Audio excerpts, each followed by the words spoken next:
Hi everyone, and welcome to Laura Larsen Organizing, your channel to get organized at home and at work for a more fulfilled and productive life. This spring, we did the Marie Kondo full organizing process, a so-called festival. And we not just did it, we did it for the second time in our apartment. In this video, I'm going to share with you 5 things that I learned about the Marie Kondo organizing process when I did it the second time. Let's go.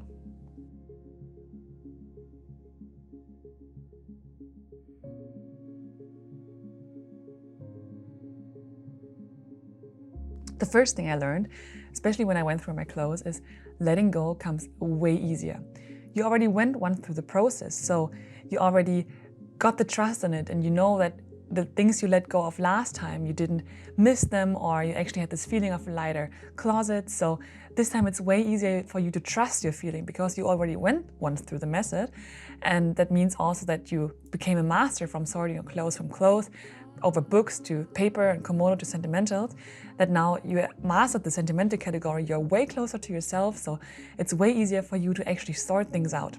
So why letting go became easier in this part is also because I just really reconnected with my goals and the vision that I have and how easy I want to have my clothes sorted and reachable, and especially with our lifestyle having changed to travel a lot and to go a lot from A to B, I wanted solutions which I can pack easy and don't have to always pack in and out. So it was really actually fun for me to let things go that were that close to my heart, because it was closer to my heart to be flexible, to have a lot of space and have everything reachable.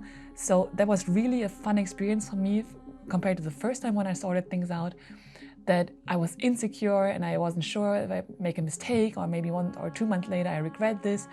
But now being really firm and confident with my decisions and knowing what I'm doing this for and having these goals valued higher than the value of the items itself.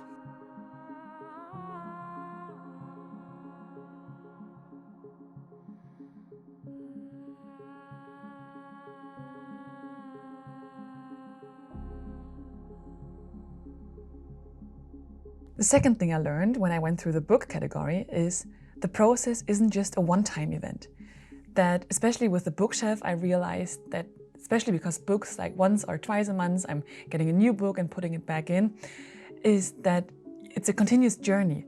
And also, going through my books, I realized how last time some books sparked joy for me when I did the first Marie Kondo organizing process 5 years ago.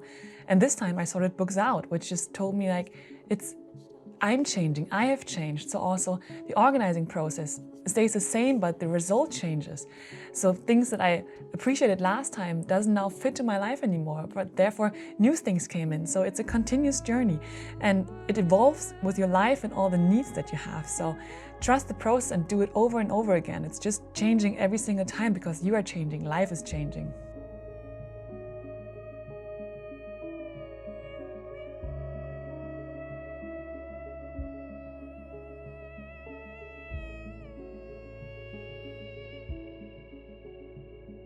The third thing I learned when I went through the paper category is that just the clarity of mind and space growth. That the more I practiced the KonMari method, the deeper I got the sense of mental clarity and peace. That I realized it's not just about the physical decluttering, but also it's about aligning your life to those declutterings. So for me, organizing the paper category is less about having less paper in my apartment. That's like a side benefit of it.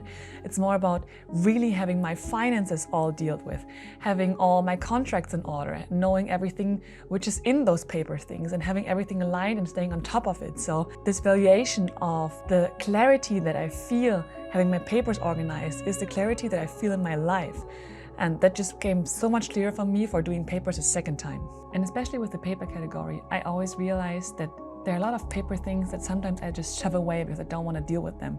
And always when I get everything out and do the full organizing process and really look at each single paper, it's hard because you have to deal with it and you have to put your mind into it and your focus and everything that belongs to it. But then when you clean it up and you made decisions and you got clearance about stuff and you are now sure of what to keep and what not, that just creates such a clarity also in your mind, not just in your space, but also in your mind, which all the process is actually about.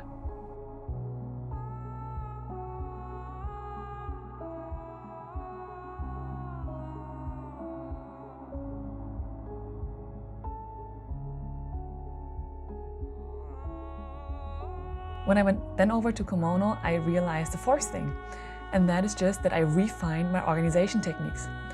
That with more experience, the more often you do it, you get better at folding, at storing, at categorizing items, and you just make the process more efficient, and you can also do it more personalized the second time. So the second time around, you just also, from the experience that you made from the first time and living with the organization you made the first time, you can change it and you can reevaluate it and actually get better with it and do it even more practical, more functional, more valuable, more honorable for you, to have really the organization and the system at home that suits you and your needs. So the key for me really on the second time doing the Marie Kondo organizing process was to not just sort through them and letting things go and checking in with who I am now and what things I want to accompany me in life. I really checked in also about the functionality, like where do I use things? Like I really rethought about the sorting back in process, like where do I use things? Did I use them before? Also because when you sort through all your stuff, you mainly find objects that you actually didn't know that they were actually there, but you want to keep them because when you touch them, they spark joy to you. But you realize, oh, I haven't touched them like in the last 3 to 4 years. And that may be a reason for you to actually let them go because you think, okay, I don't need it. Or it's a sign that you stored it in a place where you just forget it, or you need to put it in a more visible place, or it was just not functional enough. So this time I really thought about not just what I want to keep and what sparks joy to me, like who I am now, but also where I'm using things and where can I store things so it's actually functional. Because my goal was, I wanted every single object that stays in my apartment, I want it to be used. There should be nothing that should be just there and forgotten for maybe future, or because I can't let go of the past. I want it to be used. Everything should be touched.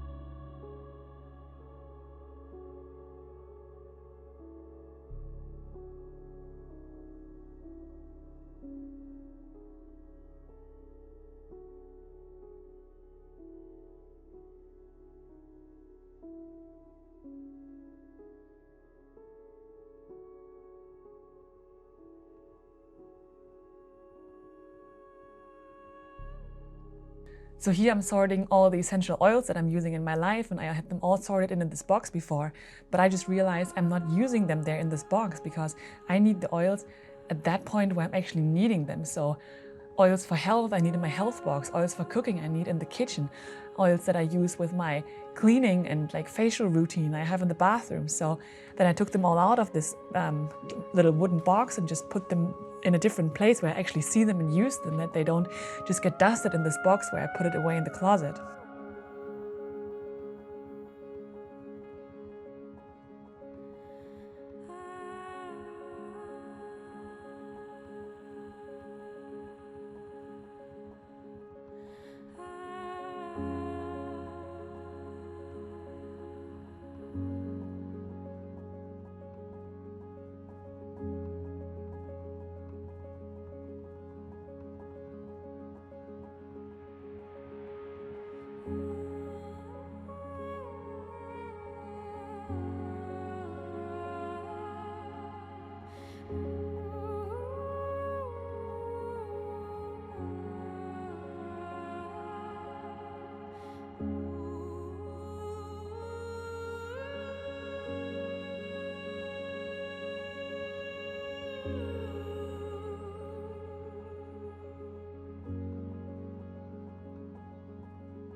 And then last but not least, the fifth thing I learned when I did the last category, the sentimental category, is that just emotional attachment shifts.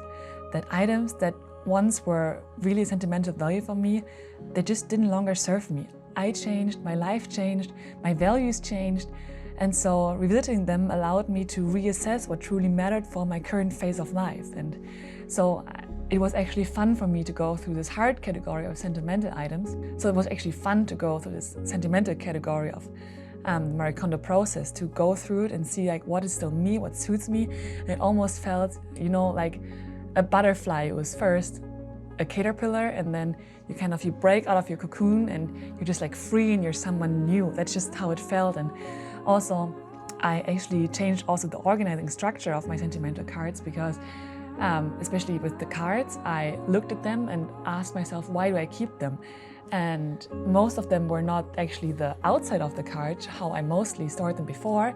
It was the inside of the cards, what words that friends or family wrote for me, encouraging words of love. And so I switched the cards inside out, so that when I now open the folder, I directly see the words that people send to me, and it's really a place of just joy and courage on days that I feel down. So that was also an important shift for me, that it's not about the cards itself or the motive that is on the front of the card, but it's about the words themselves. So when I have a down day, I just take the folder out, and that was really a game changer for me.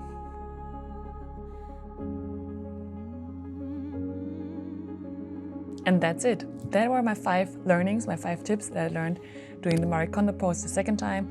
So I can really just tell you it's worth doing it twice. It's not even worth doing it twice, it's worth doing it several times.